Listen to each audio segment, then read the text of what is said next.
હવે આપણે સ્વાધ્યાય 5.2 નો બીજો દાખલો દેખીશું. તેમાં છે બાજુની આકૃતિમાંથી કહો અનુકોણની જોડો. તો અનુકોણની જોડો દેખો છોકરાઓ, અહીંયા આગળ આપણે જો પહેલાં લખી લેવાનું 1 2 3 4 5 6 7 8 ખૂણાઓ છે. હવે અનુકોણ એટલે કયો આકાર હોય? અનુકોણ એટલે કયો આકાર હોય? એફ આકાર હોય. કયો હોય?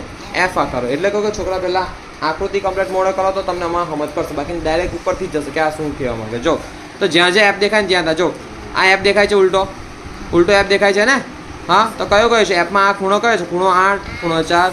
જો ખૂણો 4 અને ખૂણો 8. પછી આ ભાઈ આ બી એફ દેખાશે, આ એફ દેખાય ને. હા, આ જો પેલી બાજુથી દેખો તો પાછળથી દેખો તો એફ દેખાય, એફ જેવું. જો આ 7 7 બની ગયો, ઉલટો એમનો એફ 7 બન્યો ને. તો આ ખૂણો કયો છે અહીંયા આગળ? ખૂણો 5 અને ખૂણો 1. ખૂણો 5 અને ખૂણો 1, અથવા ખૂણો 1 અને ખૂણો 5, જે લખ્યું છે. ખૂણો 1 અને ખૂણો 5 આ અને છે બકા.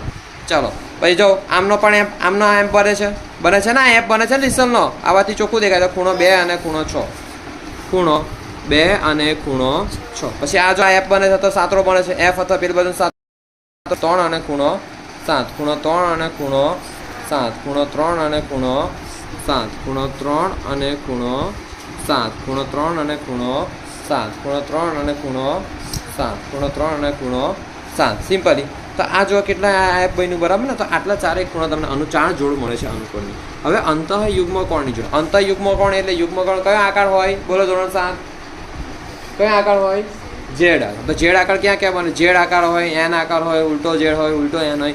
જો અહીં બને છે આ ઝેડ, બને છે ને આ ઝેડ. તો કયો છે? ખૂણો 3 અને ખૂણો 5. ખૂણો 3 અને ખૂણો, જો આ ઝેડ બને છે ને એમ બને, એમ આવું બને ને.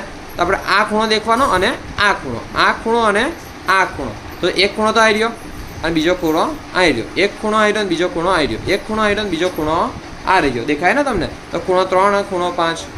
ખૂણો 3 અને ખૂણો 5. પછી હવે એમનો ઝેડ આમનો.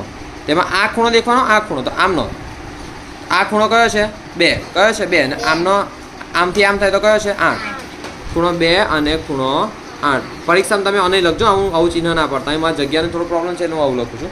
પછી આમથી દેખવાનું. બી સાઈડથી કંઈક દેખાય છે તમને આ રીતનું કંઈક, તથા એક જ છે, એમ જ છે. એન જેવો પડે છે અહીંયા આગળ.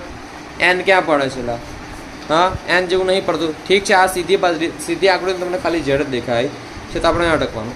છેદિકાની એક જ બાજુના અંતઃકોણની. અંતઃકોણ એટલે કયો આકાર? આવું પરીક્ષામાં લખજો. જો અનુકોણની જોડ તો 4 અને 8 છે ને, તો એને દર્શાવજો. જો 4 અને 8. એમ તો પરીક્ષામાં નહીં દર્શાવતો ચાલશે. તો કે 4 ઉપર છે અને 8 અહીં છે. તેને આ બધાને બી દર્શાવજો. અંતઃયુગ્મકોણમાં દર્શાવજો, બરાબર છે. જેમ કે આ 3 છે, આ 5 છે. પછી અહીં દેખો આ 2 છે, આ 8 છે. આ 2 છે, આ 8 છે. છેદિકાની એક જ બાજુના. તો છેદિકા એરી એક જ બાજુના એટલે આ બાજુ કાં તો આ બાજુ, આ બાજુ કાં તો આ બાજુ. આ બાજુ અંતઃકોણ કયા છે? સી આકારમાં કયા છે?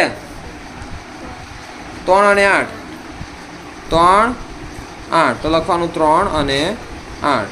ખૂણો 3 અને ખૂણો 8. પછી આ બાજુ બી આ સી બન્યો ને એમ. હા, ખૂણો 2 અને 5. ખૂણો 2 અને ખૂણો 5. ખૂણો 2 અને ખૂણો 5. સમજ પડી? હા, પાકું સમજ પડી. ઓકે. તો આ છેદિકાની એક જ બાજુના અંતઃકોણ. હવે છેલ્લે છે અભિકોણ. કયો છે? અભિકોણ. કયો છે? અભિકોણ. તો અભિકોણ એટલે એક્સ બને કાં તો વત્તા બને. આ વત્તા બને છે ને. તો આ સામસામેના કેવા થાય? સમાન. જો તો આવું કરી દેવાનું. અહીં 2 છે, અહીં 4 છે, અહીં 1 છે, અહીં 3 છે, બરાબર. તો ખૂણો 4 અને ખૂણો 2. ખૂણો 1 અને ખૂણો 3. ખૂણો 1 અને ખૂણો 3. તેને નીચે બને ને 5 7 8 6, બરાબર ને. ખૂણો 5 અને ખૂણો 7. ખૂણો 8 અને ખૂણો 6. ખૂણો 6. જો એક્સ બને કાં તો વત્તા બને છે ને ભાઈ આ, બરાબર ને. તો બકા આ ફરીથી કહું છું, ઘરે જઈને વિડીયો દેખજો. પહેલાં આકાર મોડે કરજો. એ મોડે નહીં કરો તો કંઈ નહીં આવડે. અને આમાં કોઈને વાંચતા ના આવડતું હોય ને તે આવડી જાય ભાઈ.